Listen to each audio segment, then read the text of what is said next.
12 বছরের কিশোরী দারিদ্র্যের মাঝেও চালিয়ে যাচ্ছিলেন পড়ালেখা, কিন্তু হঠাৎই ছেদ পড়ে তাতে। লালসার শিকার হন বাবার বয়সী এক পাষণ্ডের। একবার দুবার নয়, তাকে চারবার ধর্ষণ করে আব্দুল মান্নান নামের ওই ব্যক্তি। পরে ওই কিশোরীর গর্ভে জন্ম নেয় এক সন্তান। তদন্তে ধর্ষণের অভিযোগ প্রমাণিত হয়, অভিযুক্তের বিরুদ্ধে জারি করা হয় গ্রেফতারি পরোয়ানা। কিন্তু এরপরে বরগুনায় ওই কিশোরীর পরিবারে নেমে এসেছে নির্যাতন। তুষার লস্কর ও ফাহিম হাসানের তোলা ছবিতে আশিকিন প্রেসের রিপোর্ট। কিশোরীটি দক্ষিণের জেলা বরগুনার একটি মাদ্রাসার 7ম শ্রেণীর শিক্ষার্থী, বয়স 12 বছর। মাদ্রাসায় আসা যাওয়ার পথে প্রায়ই তাকে হয়রানি করতেন জাফরাখালী গ্রামের প্রভাবশালী আব্দুল মান্নান। বিষয়টি জানাজানি হলেও মান্নানের প্রভাবের কারণে এর কোনো সুরাহা হয়নি। গরিব ঘরের মেয়ে বলে এক পর্যায়ে নিজের সম্ভ্রম বাঁচাতে গ্রাম ছাড়েন ওই কিশোরী। ঢাকায় এসে আশ্রয় নেন ফুপুর বাসায়, কিন্তু এখানেও মুক্তি নেই।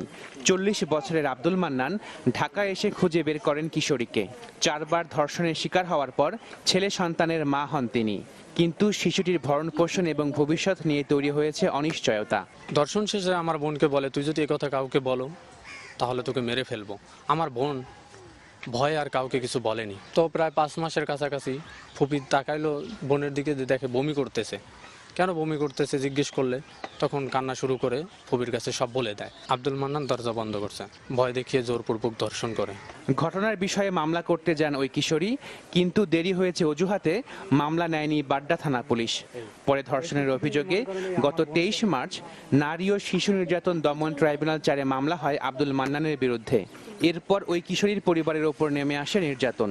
আমার মায়ের উপর মান্নানের শালা, 2টা শালা আর ওর চাচাতো ভাইরা আসছে আমার মায়ের উপর রাত্রে হামলা করেছে। রাত্র 12টার সময় মা আর আমার বড় বোনটা ছিল, তো এরা মানে কান্নাকাটি আরম্ভ করে দিছে।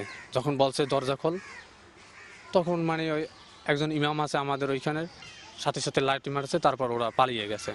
এখন আমার মা বাড়িতে থাকতে পারে না। এই পর্যন্ত অনেক কষ্ট করে আসছি, এখন আমাদের পক্ষে মামলাটা চালানো একেবারে অসম্ভব হয়ে পড়ছে।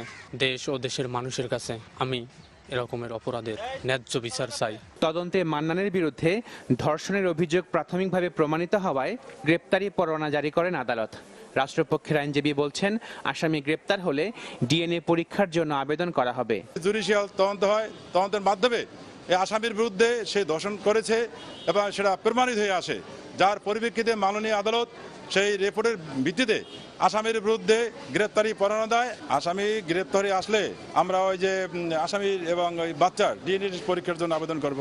তবে বরগুনার পুলিশ সুপার বলছেন, এখনো গ্রেপ্তারি পরোয়ানা তাদের হাতে এসে পৌঁছায়নি। আমরা আমাদের রেজিস্টার খুঁজেছি, এর ওয়ারেন্টি এখন পর্যন্ত আমাদের জেলায় গৃহীত হয়নি। গৃহীত হলে তাৎক্ষণিকভাবে ওয়ারেন্টি যেন কার্যকরীভাবে ব্যবস্থা গ্রহণ করা হয়। ওয়ারেন্টি থাকলে আমাদেরকে কোর্ট মানে বিজ্ঞ আদালত যেভাবে নির্দেশনা দেবেন আমরা সেইভাবে কার্যকরী ব্যবস্থা গ্রহণ করব। রাষ্ট্রপক্ষের আইনজীবীর প্রত্যাশা, মামলাটি দ্রুতই নিষ্পত্তি হবে।